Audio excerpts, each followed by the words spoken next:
I was around 15 at the time this occurred.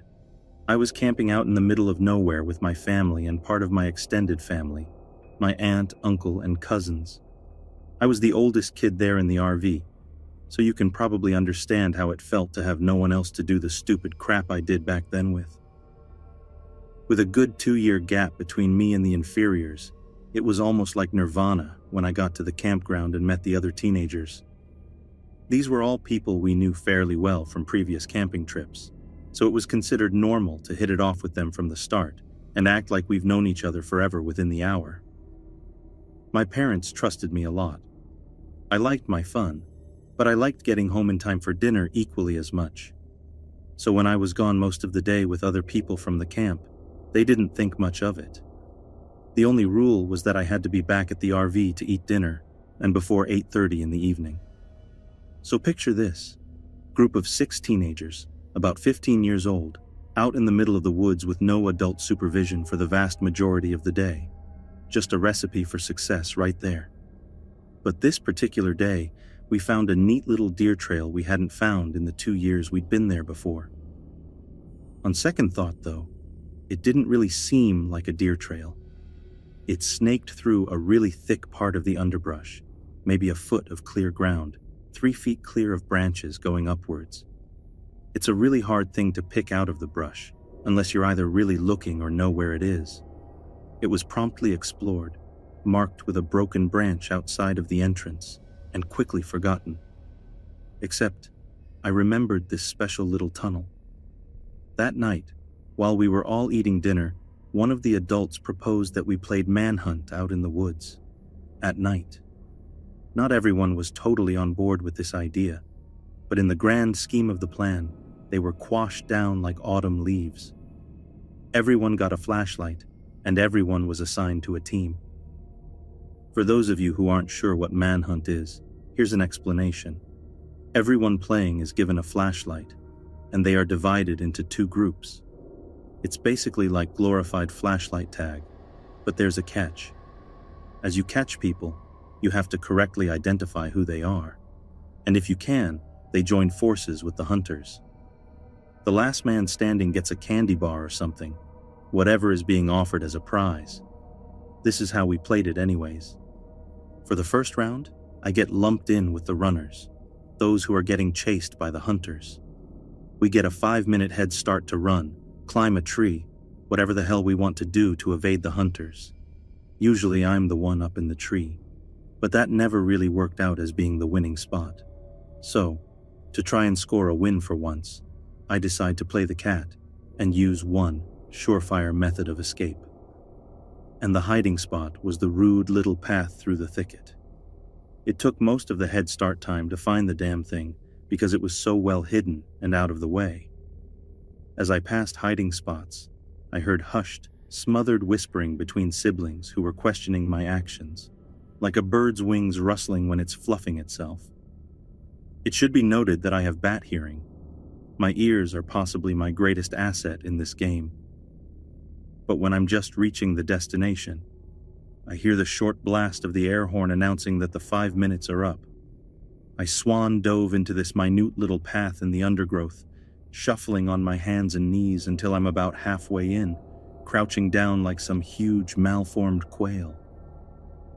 The hunters are doing an initial sweep through the trails, looking for obvious hiders and people caught out trying to change spots. When they finally reach me, they reach the dead end and go straight back. I try to readjust myself and crawl further down the tunnel. I honestly don't know how it happened, but I found an even more hidden path within that one, and accidentally, I dragged my stupid body down the rabbit hole. Except, instead of ending in a dead end, this one ended in a slight hollow. I don't ever want to describe exactly what I found there. I'm sorry, but I just can't. It was a younger-looking woman, naked, covered in lacerations and stab wounds in the fetal position. Her glassy, glazed eyes seemed to look straight through me. I won't go any further than that. I was too scared to scream, and I froze there while dark burgundy stains formed on my jeans. I froze there, in a pseudo-catatonic position, like a marble carving for what felt like hours. And then, I heard someone else coming along that path. Have you ever been so scared that for one moment, one insane moment, you truly consider something incredibly stupid as a viable option to escape? That was one of those times. I let out a short, trembling whimper and started moving. Whoever was on the path stopped, and then eagerly started moving forward again. I could hear their panting, uneven breaths of a man, a horrible marker of whoever it was getting closer and closer to me by the second. By some wondrous, beautiful miracle, he missed the path leading to the brushy hollow. I heard him moving down past the entrance, dragging something clunky and awkward behind him. I heard clinking noises and the occasional effort to silence the small, sharp noises. I heard a low curse somewhere towards the end of the tunnel, and I blasted out of the undergrowth tunnel like a bullet forcing its way out a barrel. Cracks, crashes, and obnoxious rustling was all around me as I heard the man sharply intake a breath and begin to move towards me. The hoarse, deep panting was getting closer and closer to me, a testament to how I was too slow at exiting.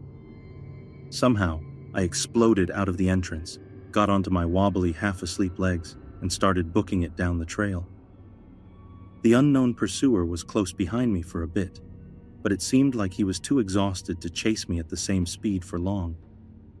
I know everyone loves to rip on the fact that people always trip in horror movies, but in all honesty, tripping is something I'm amazed I didn't do. With adrenaline coursing through me at the speed of Usain Bolt, trying to make my jello-like unsteady walking appendages work to move me away from whoever was behind me was like trying to run on water. It felt like an eternity, but I finally reached the main trail running back to the camp and sprinted down it screaming bloody murder. Confused faces looked out from the trees, and I think someone called after me.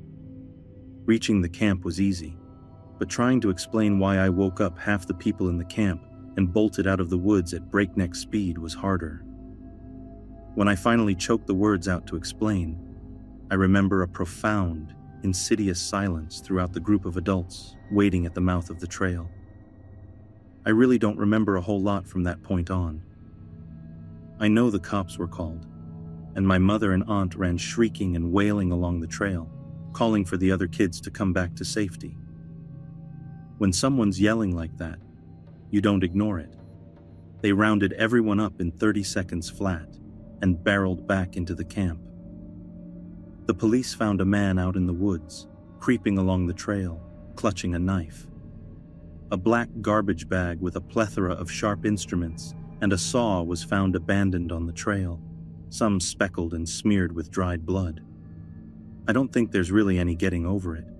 I still have nightmares sometimes of the man chasing me, breathing heavily down the back of my neck, trying to catch me.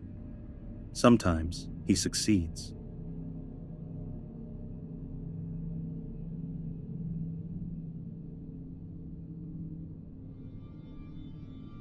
I'm a teenager, and my mother and I live alone.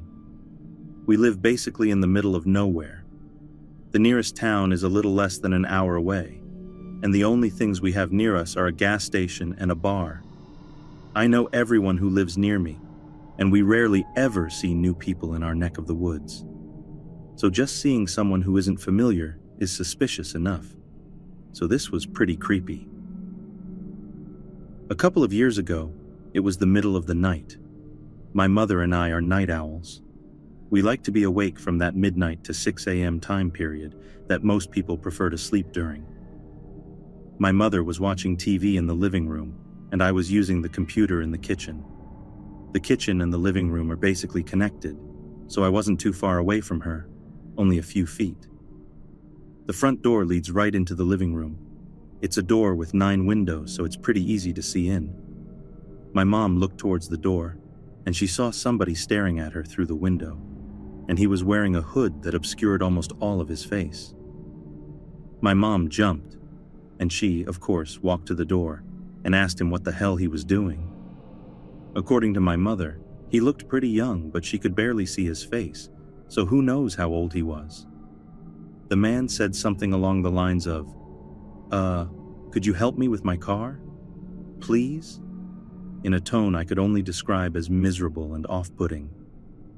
Even though it was dark out, there should have been enough light for her to see a car. There was no car. The man was also holding his hands in his pockets pretty tight. My mother said no and apologized. This caused him to grip whatever it was in his pockets tighter, so tight it caused his arms to tremble. He stayed for a few more minutes, and then he had swiftly disappeared. Throughout the night, maybe 1 or 2 hours later, we thought we'd heard slight weeping, but we didn't see anyone at any of our doors and windows. I may be making assumptions here, but I can only assume it was a weapon he was holding in his pockets.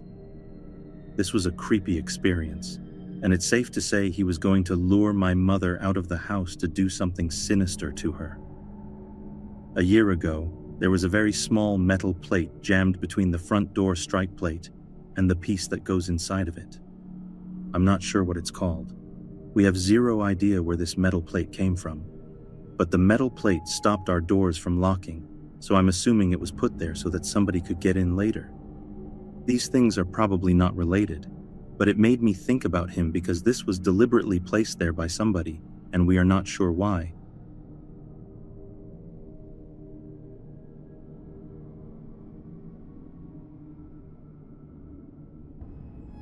When I was 14, I was asked to babysit my 3 younger cousins, aged 8, 4, and 1, in an extremely rural and mountainous part of Pennsylvania. My aunt and uncle had a wedding to go to over an hour away and wouldn't be back until very late. Their house was situated on a steep mountainside, with their back deck having a 15-foot drop onto a rocky hill below, leading down to a river.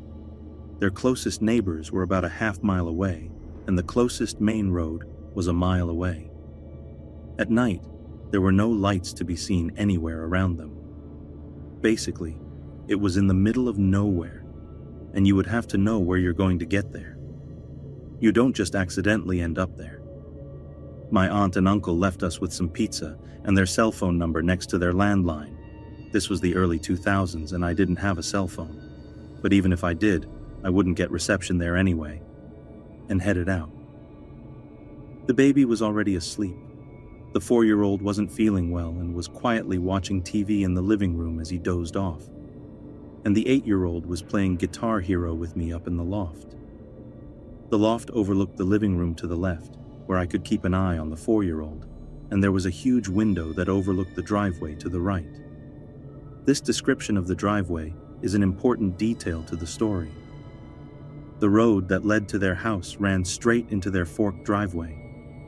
It was a dead-end road, and the house was as far as you could go. Going to the left driveway, there was a large open carport, and that's where my aunt and uncle parked. The right driveway led down a very short but very steep hill to a large leveled-out area and ended against the garage door that opened to the basement of the house. It was never used as a garage, but served as my uncle's man cave and where he spent most of his time. Right beside the garage door, a normal door with a window so you could see right in. But this driveway was exclusively used by the kids as a play area because it was the only flat yard-like area on the property, and being on a mountainside, there isn't much room to safely play otherwise. No cars ever drove down there, ever. There were too many toys and bikes in the way, and friends and family knew this. It was about 10 p.m., pitch black outside, no moon to illuminate the area either. My cousin and I were still playing Guitar Hero when headlights caught the corner of my eye. And not my aunt's minivan headlights, huge truck headlights with those roof lights you often see on Jeeps or other off-road trucks. Not only that, the truck was going down the right driveway, the kids' play area. This was not my aunt and uncle. This was not anyone they knew. Panic and dread filled my body. I was a small teenage girl, alone in an isolated house, on a mountain at night, with 3 children in my care. In a terrified voice, I asked my cousin, "Who is that?" "Jake, do you know whose truck that is?" And then he looked panicked. "No, I've never seen that truck before," he replied. I quickly ushered him downstairs, still unsure what to do, but the 2 little ones were sleeping down there, and I wanted to make sure they were safe. I checked on the baby, and then grabbed the phone to call 911, and then I started to hear the metal garage door being shaken violently. No one ever opened that garage door. More panic filled me. I heard them try the door beside it, the metal doorknob jiggling. No one was actually knocking. It's not like they were checking to see if my uncle was down there. Plus, the lights were out. It was dark down there. They knew no one was down there. They were definitely breaking in. The door leading to the basement steps was right next to the phone, so I could clearly hear all of this going on. I quickly turned the little lock on the doorknob just in case they did make it into the basement. My heart was practically jumping out of my chest. I'm talking to the 911 dispatcher as my 8-year-old cousin clings to my arm. The operator is calm and trying to calm me, but I knew it would be at least 30 minutes until a police officer could get up there, assuming they didn't get totally lost on this mountainside in the pitch dark. I just kept thinking, we are fucked. We are dead. This is how I die. The operator asked for the number my aunt and uncle left me so she could have another dispatcher call them to let them know the situation. I turned around to grab the paper with the number on it, and to my absolute horror, I see a man peering in the large sliding glass door. A huge, burly, what had to have been a 6'4" man with long, scraggly red hair and a big red bushy beard. And what made it worse, he was grinning at me, grinning in a way that still scares me to this day. Meanwhile, I had to have looked like a terrified deer in the headlights. I was shaking so hard I could barely hold the phone. There was a second man behind him I couldn't see as well. I have no idea what he looked like, but he was equally as tall, but a bit more lanky than the larger man at the sliding glass door. I screamed, "Oh God, they're here!" And before the 911 operator can say anything, my 8-year-old cousin goes, "Mr. Jim?" His voice was very confused. It wasn't like my cousin was happy or even relieved to see him. I asked, "You know who that is?" But before my cousin can answer, I turn my attention to the man in the door. "I'm on the phone with the police," I shouted. I'm grateful he didn't try that door, because I do not think it was locked. The man stared at me hard for a moment, eyebrows furrowed, like deciding what he wanted to do next, but he then just backed away into the darkness. What seemed like an eternity later, I saw the truck lights back out of the driveway and then back down the road until they disappeared.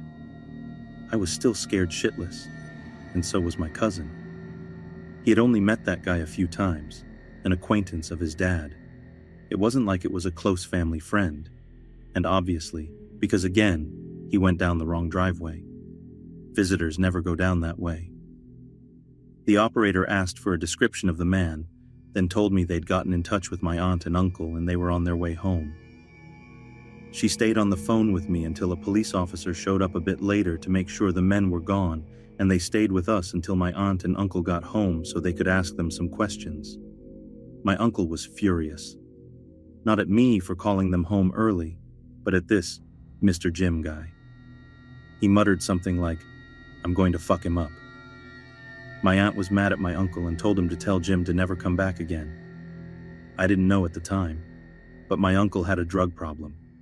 I don't know what Mr. Jim or his accomplice were doing, or what they would have done if I wasn't on the phone with the police, but that grin was not a friendly one. It was sinister. And again, he also had to have known my uncle was not there because the basement was dark. He would have seen through the windowed basement door. He had also tried lifting the garage door, something not even my uncle did. He intended to break into the basement. That much is clear to me. There is no other explanation. I never did babysit for them again, and I don't think I ever even went back up there, because not long after, my aunt divorced my uncle and moved out.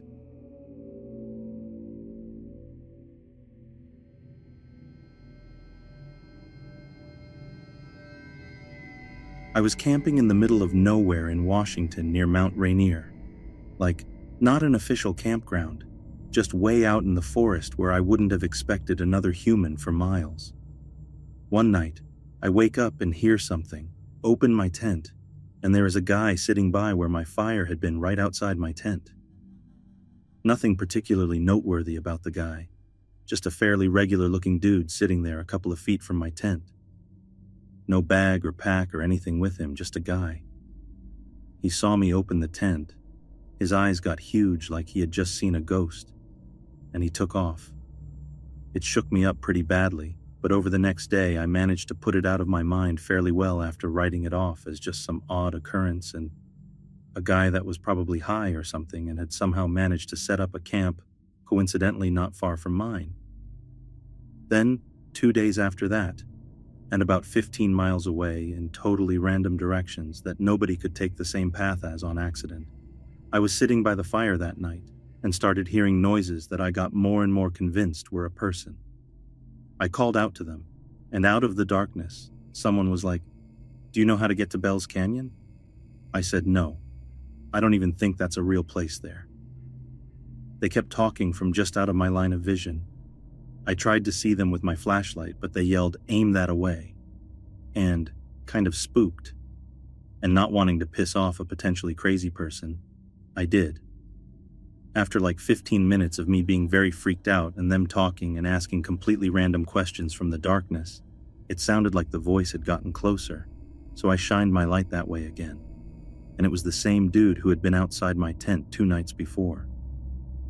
He had to have followed me almost 15 miles over 2 days, because there is no way he could have just accidentally wound up in the same spot as vast as that wilderness is. No possible way. As soon as my light hit him, he took off again. I started to chase him, but didn't want to get lost in the wilderness in the dark, so stopped quickly after probably only 100 feet. This one couldn't be written off, because the only way he could have been in both places is specifically if he was following me. I decided the trip was very over first thing in the morning, and hiked back out over 3 days, constantly doubling back, trying to throw anyone following off my trail, and occasionally hiding and waiting to see if he would come by following me. I really can't describe how terrifying it was to feel like I was being hunted through the woods, and to actually have to brainstorm on things I could do to best avoid potentially being murdered. On the first night of hiking out, twice I heard what sounded like a person walking circles outside my tent. But by the time I mustered the courage to look, nobody was there.